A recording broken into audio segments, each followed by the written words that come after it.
Good day, my name is Lot Timothy Namdadi, and I'm going to present on my project Smart Home Security Implementing IoT and Two-Factor Authentication. So, IoT describes the network of physical objects that are embedded with sensors, software, and other technologies for the purpose of communicating and exchanging data with other devices and systems over the internet. Two-factor authentication is a process on which users provide two different authentication factors to verify themselves. So the aim of this project is to use these two components, Internet of Things and two-factor authentication in designing and implementing smart home security system. So cases of home invasions have been on the rise mainly because of lack of intrusion detection systems and late responses by the authorities, resulting in loss of life and property. Also, issues to do with poor security logs and management of home security have also been the causes of these home invasions. Duplication of keys has been the go-to method for most robbers to gain access to some other people's homes. So a person can steal your keys and then they go and duplicate them, then they just return them when you cannot see them, and they'll easily have access to your home. So these are the research objectives. Number one, it is to design and implement a smart home security that uses two-factor authentication. Alert a user via notification if an intrusion is detected. Then evaluate the system with respect to response time and accuracy. These are the research questions. How is two-factor authentication used to strengthen smart home security? 2.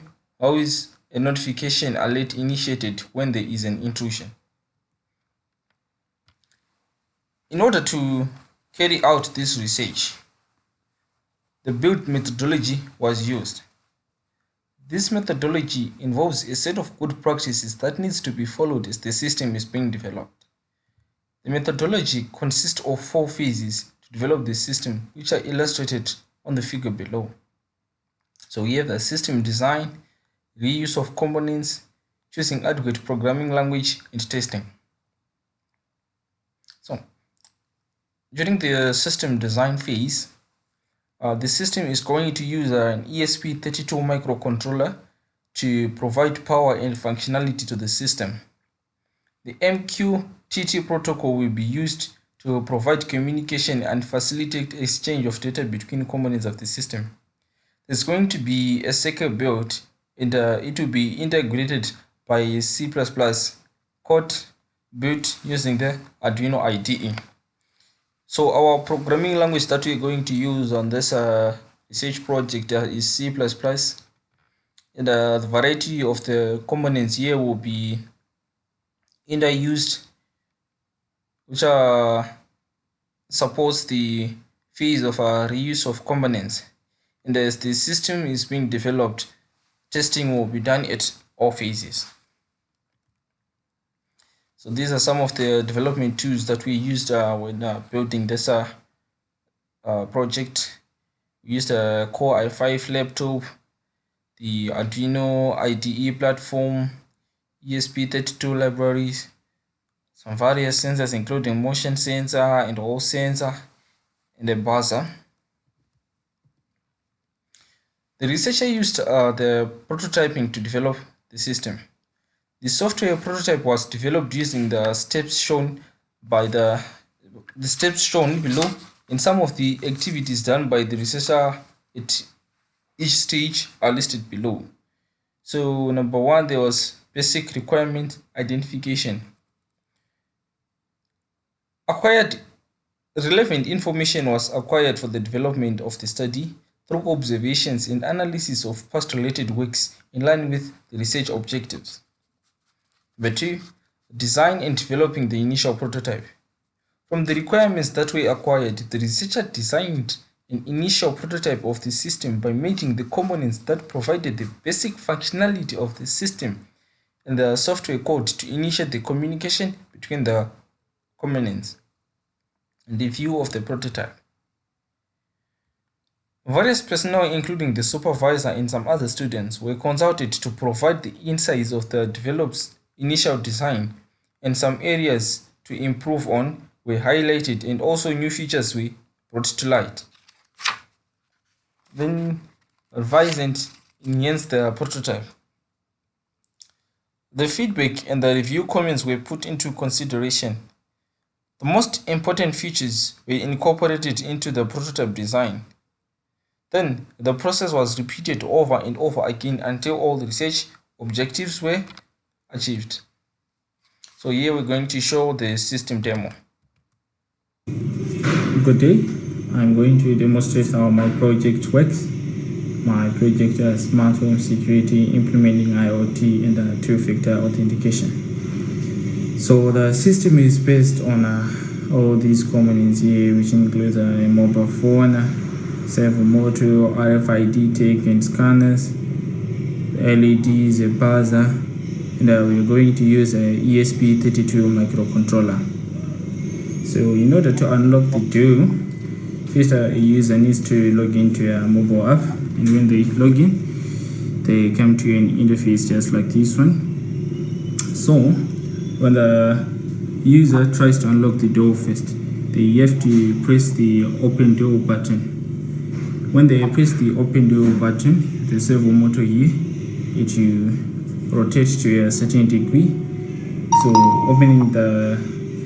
pressing the open door, it will initiate the servo motor. And when it initiates the servo motor, a user has to take one of these tags and scan.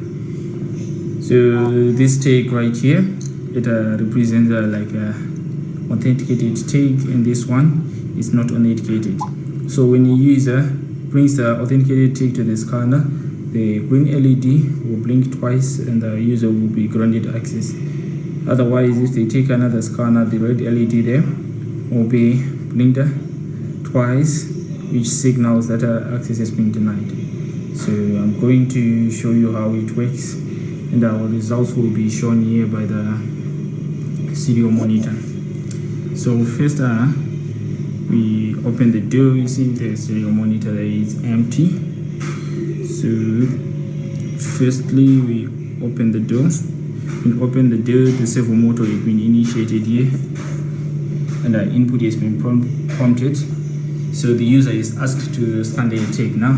So we're going to take this tag first, and then we scan. When we scan, we just have to wait for this one. So the green LED was scanned twice there, and the servo motor moved. So this showed that access has been granted. It's shown there, access has been granted. And after 10 seconds, the door will be locked automatically, just like that. The servo motor went back to its initial state. So this tag showed if the access was granted. Now we are going to show what will happen when access has been denied. So again, we go to our mobile phone, open door.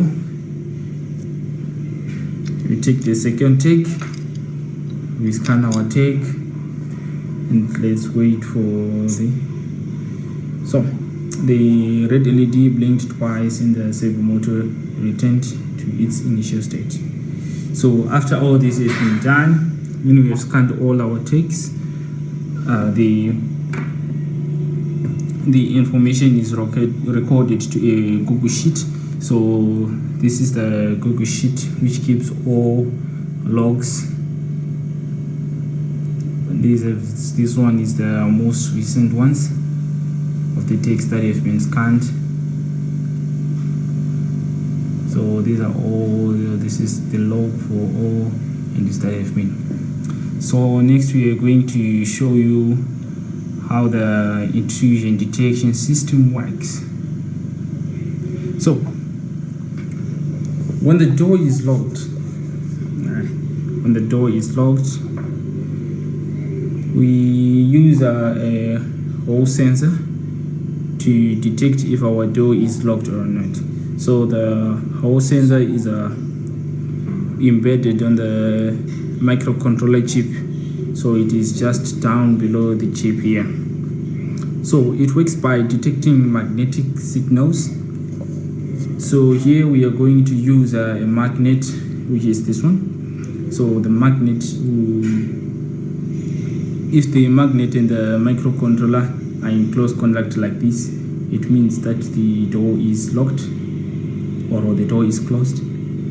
But when the connection has been broken, which is when the door is opened unauthorized, this buzzer here will go out, so it will sound an alarm.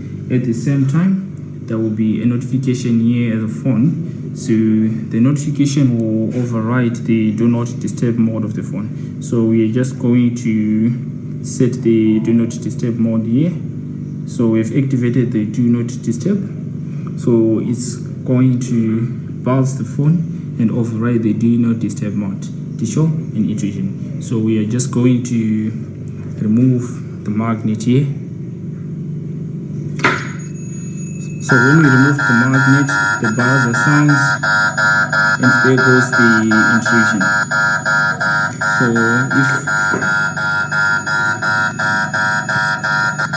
So if the user manages to close the door like this, the buzzer will be silent, but when the buzzer is silent, the phone will continue to buzz until the user has seen the notification. So this is my system. Thank you. So that was the demo for the system, and now we take a look at the system results. So the system was successfully designed and screenshots of the results were taken. The image below shows when a user requested for access to unlock the door and a tag was scanned. So the first picture to the left is when a user prompted the unlock command from the phone and the access was requested and the user was asked to scan the tag. On the right picture, a tag was scanned and it was waiting to be authenticated. Next is when the scanned tag was authenticated, and it shows that the first tag was authorized and a user was granted access. And from the right image, we are shown that if a user has been granted access, a green LED was blinked to show that access had been granted. So if access was denied, here, like it is shown here, the red LED was to blink twice. Okay, so this part here, the images below shows an intrusion detection notification. The notification was shown to override the do not disturb mode of a phone and buzz the phone at any time. So this functionality is most important, especially say if a user was in a meeting, they had put the phone on silent, do not disturb mode. If an intrusion was to be detected at home, the app here would override all those settings on the phone and just sounds the alarm to the user. The two-factor authentication was tested to see how accurate it was and also its average response time. The performance of the system is ranked according to its ability to unlock the door using only the authorized user account and the authorized tag combined. Its ability to detect intrusion and the time it takes to send a notification to a user was also examined. The author thus tested the system accuracy and its response so as to ensure its effectiveness, the effectiveness of its functionality.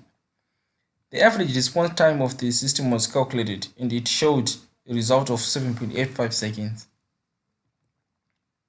The system was tested to show the accuracy rate on two-factor authentication, intrusion detection, and user log update. The following shows the result summary of the accuracy tests. So for two-factor authentication, we saw that we had an accuracy of 90%, as well as for intrusion detection, it was 90%. So the challenges here were some on network issues That's when we get some incorrect results which led to both filters having 90% accuracy. And then for user log update with 80% accuracy. In summary, the aim of this study was to use IoT technologies in implementing smart home security as well as two-factor authentication. To this end, the researcher developed a system that secures a residential home through the use of IoT and two-factor authentication. A secure way of unlocking a door was implemented and it was tested to see if it would work, and the results showed that the method worked well with a high accuracy rate. The study also modeled an intrusion detection system at home, which would then notify a user through buzzing their phone continuously when an intrusion was detected. This shows that the aim and the objectives of the research were achieved. In future work, the system can be integrated with machine learning for future use to analyze the user log data and train the system to learn the patterns of each user when they usually arrive at home so as to detect any anomalies if a user logs at an unusual time.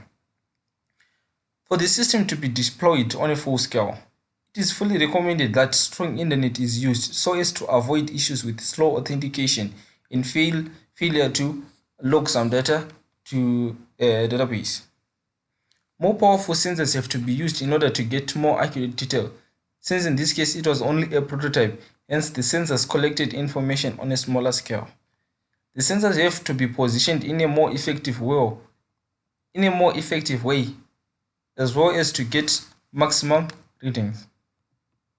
So these are some of the components that are required to deploy the system on a full scale. So there is need for strong Wi-Fi, the ESP microcontroller, a Hall sensor which is separate from the microcontroller, read sensor, sound sensor, and the RFID set. So with this, I come to the end of my presentation. Thank you.